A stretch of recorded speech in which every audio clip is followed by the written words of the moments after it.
Assalamualaikum warahmatullahi wabarakatuh. Saya Lisnawati Gaib dengan NIM 131421010. Saya mahasiswa jurusan Manajemen Pendidikan semester 5. Di sini saya akan menjelaskan sedikit tentang tokoh-tokoh ahli mutu. Dalam tokoh-tokoh ahli mutu ini terbagi menjadi 3 konsep utama. Yang pertama ada konsep dasar tokoh ahli mutu, yang kedua ada tokoh-tokoh ahli mutu, yang ketiga ada pemikiran tokoh ahli mutu. Baiklah, masuk kepada konsep bagian pertama, yaitu konsep dasar tokoh ahli mutu. Ahli mutu berkaitan dengan individu yang memiliki pengetahuan dan pengalaman dalam bidang manajemen mutu, khususnya dalam konteks bisnis dan organisasi. Mereka seringkali menjadi pemimpin atau pengambil keputusan kunci dalam upaya untuk meningkatkan mutu produk atau layanan. Menurut Edward Sellis, mutu dalam percakapan sehari-hari sebagian besar dipahami sebagai sesuatu yang absolut dan relatif. Dalam definisi yang absolut, sesuatu yang bermutu merupakan bagian standar yang tinggi yang tidak dapat diungguli, sedangkan mutu yang relatif dipandang sebagai sesuatu yang melekat pada sebuah produk yang sesuai dengan kebutuhan pelanggannya. Mutu yang absolut dapat dilihat dari produk-produk yang dibuat dengan sempurna dan dengan biaya yang mahal, serta dapat dinilai dengan kepuasan pemiliknya. Contohnya seperti brand Gucci, Prada, atau yang lainnya. Masuk pada konsep pembahasan yang kedua, yaitu tokoh-tokoh ahli mutu. Memainkan peran penting dalam organisasi dan dunia industri dalam upaya untuk meningkatkan mutu produk, layanan, dan proses bisnis. Berikut adalah beberapa peran utama yang dimainkan oleh tokoh-tokoh ahli mutu. Penasehat strategis. Tokoh-tokoh ahli mutu seringkali berperan sebagai penasehat strategis bagi manajemen senior dan memimpin organisasi. Mereka memberikan pandangan yang mendalam tentang bagaimana meningkatkan mutu produk atau layanan dan membantu dalam merumuskan strategi jangka panjang yang berkaitan dengan mutu. Yang kedua ada pengembangan kebijakan mutu.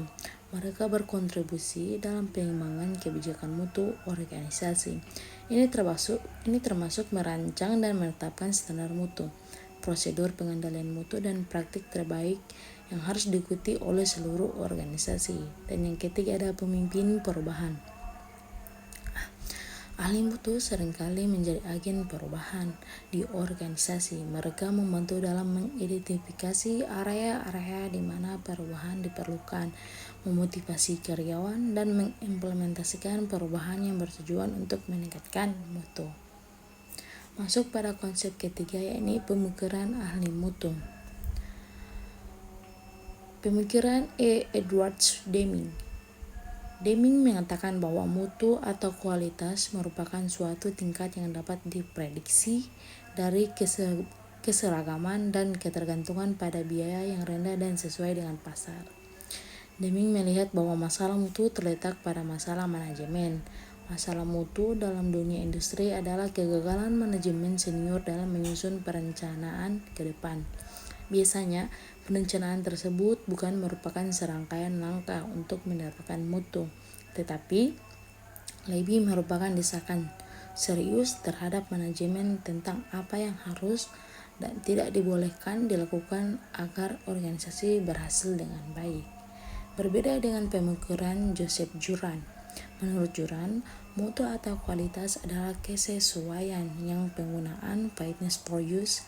Ini berarti bahwa suatu produk atau jasa hendaklah sesuai dengan apa yang diperlukan atau diharapkan oleh pengguna. Adapun 5 dimensi kualitas yang menurut Juran yang sangat bagus. Yang pertama, rancangan atau desain sebagai spesifikasi produk. Yang kedua ada kesesuaian atau conformance, yakni kesesuaian antar maksud desain dengan penyampaian produk aktual. Yang ketiga ada ketersediaan atau availability, mencakup aspek ketidakpercayaan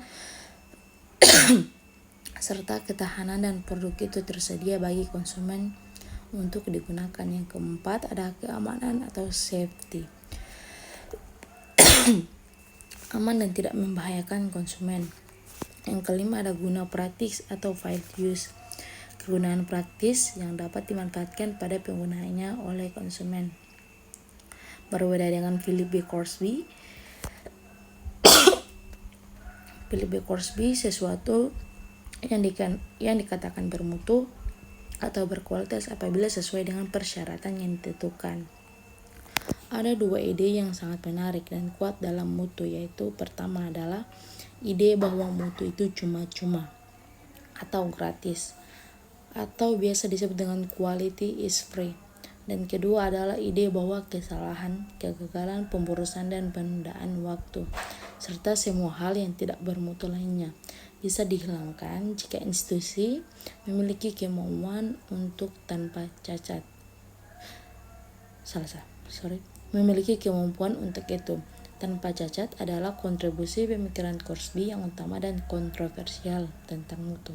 Ide ini adalah komitmen untuk selalu sukses dan menghilangkan kegagalan yang melibatkan penempatan kontrol dan pada sebuah wilayah, yang memastikan bahwa segala sesuatu selalu dikerjakan dengan metode yang tepat sejak pertama kali dengan selamanya.